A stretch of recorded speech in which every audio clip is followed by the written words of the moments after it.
हाँ, ये मेरा सौभाग्य रहा कि लता जी का स्नेह या उनके परिवार वालों से हमेशा बातचीत होती रही। लता जी का स्नेह हमेशा हम पे बना रहा, और ना ही सिर्फ यहाँ पे बल्कि पार्लियामेंट में भी मेरा सौभाग्य था कि जिस टर्म में वो राज्यसभा में थी, मैं भी उस टर्म में राज्यसभा में था। लेकिन सबसे गजब की बात कि उनकी शख्सियत ऐसी थी लता जी की कि मैंने खुद अपनी आंखों से देखा कि एक दो बार प्रधानमंत्री हमारे भूतपूर्व भारत के और अभूतपूर्व अटल बिहारी वाजपेयी जी खुद उनके लिए रुक कर इंतजार कर रहे थे, और खुद वो जब आ रही थी तो बढ़ के उनका स्वागत किया।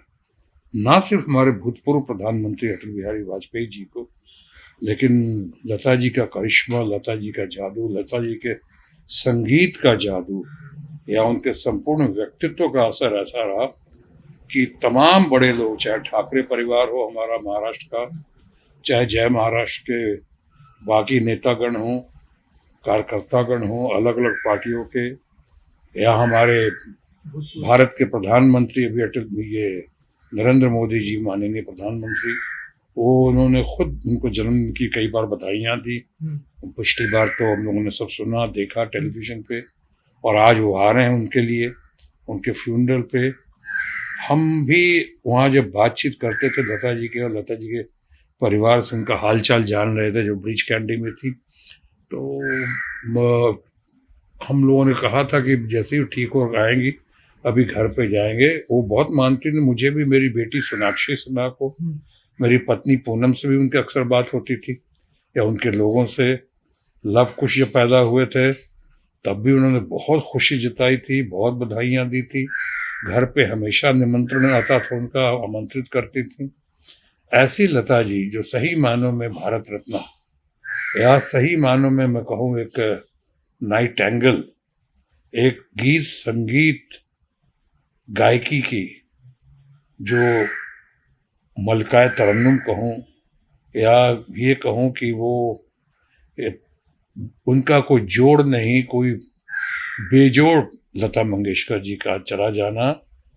सही मायनों में संगीत की दुनिया को, या पूरे कहूँगा पूरे भारतवर्ष को या ग्लोब को, उनके चाहने वालों के लिए, उनके फैंस के लिए, उनके मानने वालों के लिए एक इररिपेयरेबल और इररिप्लेसेबल लॉस हुआ है। वैसे तो लोग कहते हैं कि शो बिजनेस में चलता रहता है, लेकिन मुझे दूर दूर तक कहीं दिखाई नहीं पड़ रहा कि कोई लता जी का रिप्लेसमेंट या लता जी के सामने कोई मुकाबले में खड़ा हो या आ जाए। उनके कितने सारे गीत, चाहे महल का हो, आएगा आने वाला, मेरे वतन के लोग, हाँ वो तो उस पर आ ही रहा हूँ, आएगा आने वाला से लेके, या गाइड का गाना हो, आज फिर जीने की तमन्ना है, से लेके अभी राष्ट्र गीत या राष्ट्र प्रेम से ओत प्रोत जिस भाव और भावना के साथ लता जी ने इस गीत को, जो प्रदीप ने लिखा था, ऐ मेरे वतन के लोगों जरा आंख में भर लो पानी, जो शहीद हुए हैं उनकी जरा याद करो कुर्बानी, ये गीत को अमर कर दिया। लता जी खुद अमर हैं और इनका गीत और संगीत भी अमर है। आज 50 साल हो गए करीब, 30,000 से ज्यादा फिल्मों में, 30,000 से ज्यादा गाना गाया है उन्होंने, ज्यादा, हर भाषा में, हर प्रांतीय भाषा में, विदेशी भाषा में भी उन्होंने गाना गाया है। 8 दशकों से ज्यादा, करीब 80 साल से जिन्होंने देश की और संगीत की सेवा की है, इतनी तन्मयता के साथ, इतनी लगन से, इतना मगन होकर, मैं समझता हूँ अभूतपूर्व आदित्य है। और कोई लता जी हमारे बीच आज नहीं है, लेकिन लता जी अमर हैं। लता जी को कोई भुला नहीं सकता। कोई दिन ऐसा नहीं है लता जी का कि गीत या संगीत का वातावरण हमारे ऊपर ना छाया रहता हो। आज लता जी का अचानक चला जाना, और मैं अचानक इसलिए कह रहा हूँ, भले ही 92 ईयर्स की थी, लेकिन हेलन हार्टी थी, अच्छी थी। एक और गुण उनके अंदर बहुत जबरदस्त था, मृदु भाषी तो थी ही वो, लेकिन साथ ही साथ उनका सेंस ऑफ ह्यूमर, उनके अंदर का बचपन, उनके अंदर का लता जी का जो पेश करने का अंदाज होता था, चाहे जोक हो या बातचीत हो, वो भी मैंने किसी और में नहीं देखा है। लता जी के साथ मैंने पार्लियामेंट में क्या, मुझे फिल्म में भी काम करने का मौका मिला, और एक फिल्म था आप बता दें कैसे जिया जाता है, फिल्म दोस्त। दोस्त का एक गाना पिक्चराइज हो रहा था, जहाँ संगीत सम्राट मोहम्मद रफ़ी साहब थे और इतने great music director Laxmikant Pyarelal, उनके तहत वो गाना हो रहा था जिसमें रफ़ी साहब थे, लता जी थी हमारी, और साथ ही साथ मैं था उसमें, जो मेरे बहुत सारे डायलॉग्स भी थे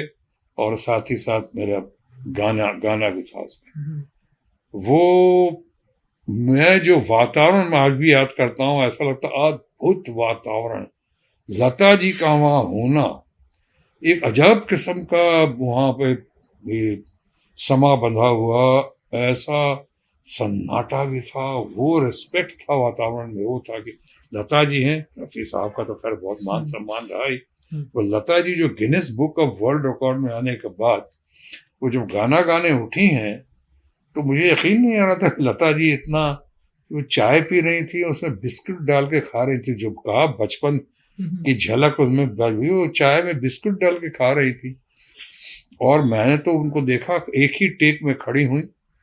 हम लोग को कई टेक लग गए, महान कलाकार रफ़ी साहब भी 6-7 टेक हुए उससे, लेकिन लता जी जब खड़ी हुई और चाय को वहीं छोड़ा और चाय छोड़कर चली गई वहां पे, और जाके उन्होंने गाना गाया और वो एक टेक में गाना, और गाना खत्म, और इतना जोरदार करतल ध्वनि से स्वागत हुआ वो गाने का, संपन्नता का, गाने के पूर्ण होने पे। और वो आके चुपचाप फिर उसी शो मस्ट गो ऑन आके फिर जो बिस्किट छोड़ा था उन्होंने चाय में, वो डुबा के चुपचाप, क्योंकि लगता है इन ऊंचाइयों से ऊपर निकल चुकी थी, इन तालियों की गड़गड़ाहट से, ये मान सम्मान से। कई बार तो लगता है लता जी को जितने खिताब दिए गए, हमारी भारत रत्न, जय महाराष्ट्र की बेटी, और भारत का एक ऐसा, भारत की ऐसी मैं कहूँगा the pride of India, Lata Mangeshkar, ये इनके बारे में तो जितना भी कहा जाए कम है, लेकिन इतना जरूर कह सकता हूँ, जितने खिताब मिले उनको, खिताब ने इनकी शोभा नहीं बढ़ाई है, मुझे लगता है लता मंगेशकर जी ने वो खिताब हासिल करके सारे खिताबों की शोभा बढ़ाई है। आज लता जी नहीं है, लेकिन हम यही दुआ और कामना करते हैं कि उनके तमाम चाहने वालों को, उनके प्रेमियों को, हिंदुस्तान, पाकिस्तान, दुनिया जहान, अरेबियन कंट्रीज में, इस्लामिक कंट्रीज में जो उनकी खास कर महत्ता रही है।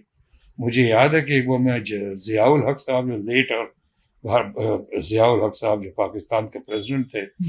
उनकी बेटी की शादी में गया था, मैं, मेरा पूरा परिवार निमंत्रित था, हिंदुस्तान से हम ही लोग थे, तो मैं गया था और साथ में मेरी पत्नी भी थी,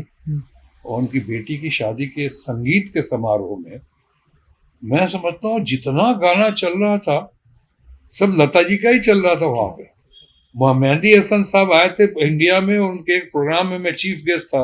शुरू में आए थे, बहुत हंगामा था मेहंदी हसन साहब का, बहुत महान कलाकार, लेकिन मेहंदी हसन साहब ने मुझसे सबसे पहले ख्वाहिश जाहिर की कि लता जी से कैसे मुलाकात हो सकती है, लता जी से मिलना चाह रहे। जगजीत सिंह को, जिनको, जो महान गजल गायक जगजीत सिंह को, जिनको मेहंदी हसन से मैंने मिलवाया शायद गुलजार के घर पे, और वहां पे भी वो कहीं कह रहे थे कि भाई तुमने, जगजीत तो बहुत अच्छे हैं,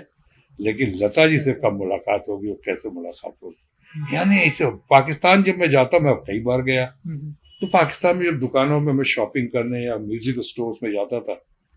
तो लोग कहते थे जी लता जी का नया वॉल्यूम आया, ये लें आप, ये ले रहे। मैं उनके कई गायकों के जब मांगता था कैसेट और रिकॉर्ड्स, तो हमें दुकानदार कहते थे वहां पे म्यूजिक स्टोर्स के, साहब आपने ये लता जी का नया वॉल्यूम आया, लता जी का नया एडिशन है, ये आप देखेंगे, ये सुनेंगे, ये ले जाएं साहब, हमारी तरफ से सौगात है आपको, ले जाएं आप। यानी ये लता जी की हमने खूबी देखी है। और जबकि वो जात हो, जाति हो, मजहब हो, बॉर्डर्स हो, दो मुल्कों की दीवारें हों, सबको तोड़ते हुए, सबको करते हुए, और आम जनता को, आम लोगों को एक दूसरे से मिलाने में,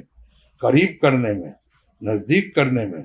लता जी के अंदर वो चुंबकत्व और उनके गीत संगीत के अंदर वो मैग्नेटिज्म रहा कि शायद कोई दूसरा वो, एक उसके पहले कलाकारों में जैसे दिलीप कुमार साहब का रहा, राज कपूर साहब का रहा, और कई कलाकारों का रहा ऐसे,